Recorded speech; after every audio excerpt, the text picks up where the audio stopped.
Bourdieu is perhaps the most prominent sociologist in modern history, read and cited across many disciplines.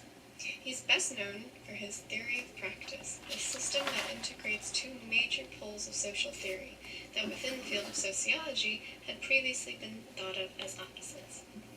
He integrated the understanding of creativity of human action and agency with the structural and social forces that are understood to dictate actions, bringing them together in a way that broke habits of sociologists in his time.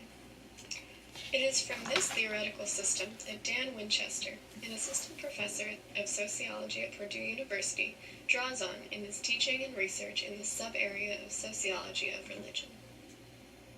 Though Bourdieu is cited less in sociology of religion than other subfields of the social sciences, Winchester incorporates and builds off of many aspects of Bourdieu's work. At his first encounter with Bourdieu's work as a graduate student at the University of Missouri, Winchester found the densely academic content difficult to digest, explaining that the complexity and cultural context of Bourdieu's writings are different than American academic writings, and the difficulties that these aspects posed. However, Winchester powered through the difficulties of reading Bourdieu, as he puts it. I also remember thinking that this was somebody who was trying to do something very ambitious. He was trying to create these large systematic theories of society and social action in the contemporary era, when most sociologists weren't trying to do that type of work anymore, inspiring Winchester to push through.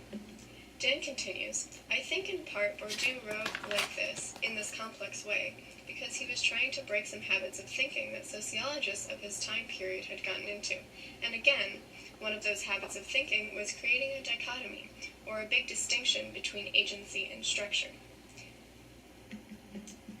This realization, though not completely clear to Winchester until a few years later in his academic career, became a driving force in much of his research. In graduate school, Winchester embarked on an ethnographical journey for his master's thesis exploring contemporary converts to Islam in the United States.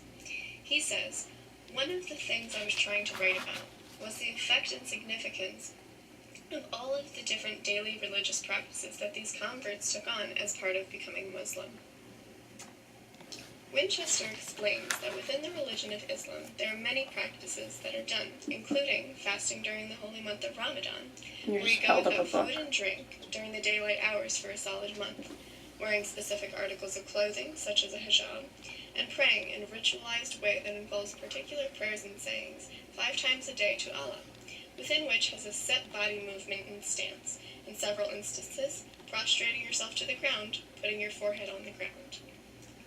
Winchester explains how he looks at these bodily practices and the importance they hold beyond what theology says about these practices and focusing on the actual doing of these things on a daily basis.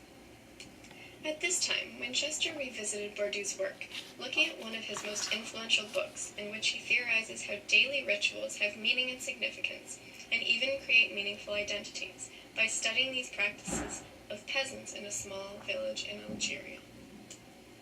Winchester was inspired by Bourdieu's analysis of these practices around farming, home life, and village life, making vital connections between Bourdieu's observations and his own in a new, concrete way, past the abstract ideas.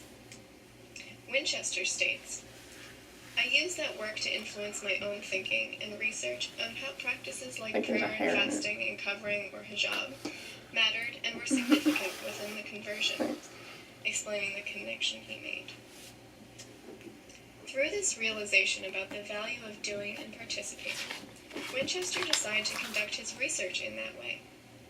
I, as part of the participant observation exercise, started doing some of those practices myself, with the guidance of some people in the community, and began to see, even when I didn't share the same belief structures like these Muslim converts, trying to remember to pray 5 times a day and doing it correctly really did have significant effects on my daily life. Lock the door in case. Winchester explains that regardless of his belief or what he thought cognitively, submitting himself to their God's time and the activity of praying 5 times a day and placing his head on the ground had semi-autonomous effects on him. Shifting gears, Winchester explains a vital aspect of value Bourdieu's work emphasizes. Between contexts, Bourdieu exhibits how everyone has ingrained expertise or a feel for the game. while in other contexts, an individual could feel like a fish out of water, unaware of how to navigate in that specific social space. Winchester explains, this expertise does not necessarily have to do with lacking explicit information about the context, but not having exposure to the activity or the context itself. Winchester provides an example for clarity. If you've never played, for example, baseball before, and then someone throws you a rule book and says, okay, now you can go play, right?